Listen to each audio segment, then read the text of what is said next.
सैनिक लगे हुए होते हैं ना, राजा के द्वार पर सैनिक लगे हुए होते हैं, वैसे ही साधु संतों के बीच शिष्य लगे बाहर खड़े थे। तो कहते हैं आप कौन? मैं नारद हूँ और मुझे आपके गुरुदेव से मिलना है। कहते हैं आप रुकिए यहीं। तो कहते हैं रुक तो जाए, लेकिन ये कह देना कि नारद जी को एक प्रश्न पूछना है। तो वो कहते हैं ठीक है। अब वो अंदर गए गुरु जी प्रणाम। बोले क्या बात है, क्यों आए हो? कहते हैं कि नारद जी आपसे मिलने आए हैं। तो कहते हैं नारद जी को बाहर क्यों छोड़ा है? वो नारद हैं, उन्हें अंदर बुलाओ। तो वो कहते हैं बुला तो लाए, लेकिन एक प्रश्न उन्हें पूछना है आपसे, एक प्रश्न का जवाब चाहिए आपसे।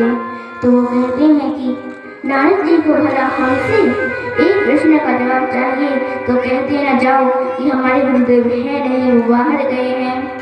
तो नारद जी से कह दिया। नारद जी दूसरे आश्रम में गए, दूसरे आश्रम में कहा कि हमें आपके गुरुदेव से मिलना है। वो गए और जाकर के बताया कि गुरुदेव नारद जी आए हैं और वो आपसे प्रश्न का उत्तर चाहते हैं। तो कहते हैं जाओ जाकर के कह देना कि हमारे गुरुदेव मौन अवस्था में हैं। और नारद जी अब परेशान हो गए। तो वो कहते हैं कि अब कुछ तो हो या भजन कर लेते हैं। तो भजन करने बैठे लेते कि वहां से सनक सनंदन सनातन सनत कुमार ब्रह्मा जी के पुत्र सनकादियों की टोली आई और कहते हैं क्या हुआ नारद जी, आप इतने चिंतित क्यों हो? तो नारद जी ने सारी बात बताई। तो वो लोग कहते हैं कि तुम चिंता मत करो, श्रीमद् भागवत महापुराण होगी और भक्ति और ज्ञान वैराग्य का दुख जरूर दूर हो जाएगा और उसके लिए आपको परीक्षित बनना होगा। तो नारद जी कहते हैं मुझे श्राप लगी हुई है कि मैं 2 घड़ी से कहीं रुक नहीं सकता।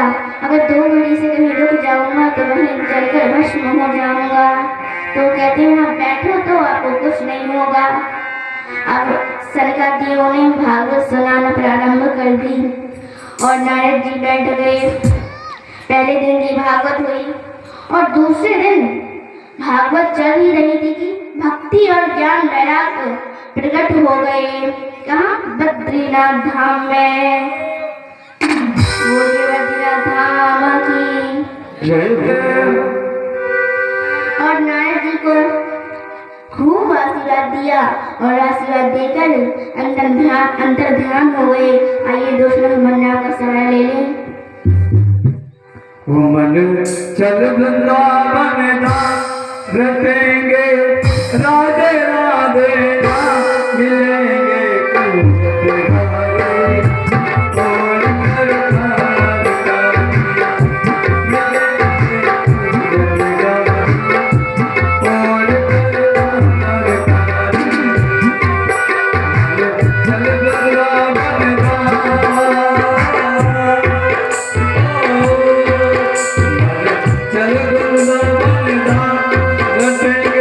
राधे राधे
रे